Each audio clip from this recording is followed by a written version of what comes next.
ডাকসু নির্বাচনে কেন কি হয়েছে এটা কিন্তু বিশ্লেষণের ব্যাপার, এবং সেটা বোধহয় আপনারা বুঝতে পেরেছেন।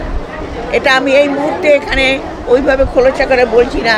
এখানে আমাদের পতিত সরকারের সঙ্গে যাদের যোগসাজশ ছিল তারা এখানে মেইন ভূমিকা পালন করেছে, যে কারণে আমাদের বিএনপির যে ছাত্র দলের যে ছেলে যারা অংশগ্রহণ করেছে তাদের এই যে ভরাডুবিটা যে ইয়েটা হয়েছে, এটার কারণই হলো এখনও স্বৈর সরকারের দোসররা আমাদের পাশে রয়ে গেছে। কাজে আমরা এই ডাকসু নির্বাচন একদিকে যেমন আমরা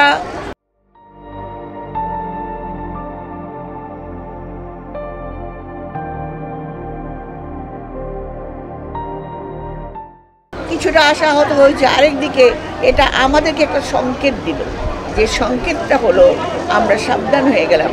আমাদেরকে কাজ করতে হবে, আমাদেরকে সচেতন হতে হবে, এবং যে দোসরদের নিয়ে কাজ করছে, যারা পতিত সরকারের সঙ্গে অতীতে যারা শুধুমাত্র নিজেদের অস্তিত্ব বজায় রাখার জন্য কোনো রকম সংগ্রামে ছিল না, তারা আজকে যে খেলটা খেলছে সেই খেলাটা কিন্তু আজকে ধরা পড়ে গেছে।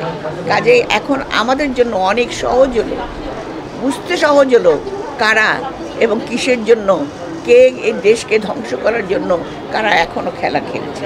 কাজে বিএনপি সচেতন, বিএনপি বুঝতে পারছে, বিএনপি সবই করতে পারছে। সংগ্রামী নেতৃবৃন্দ, বাংলাদেশ জাতীয়তাবাদী মহিলা দল আজকে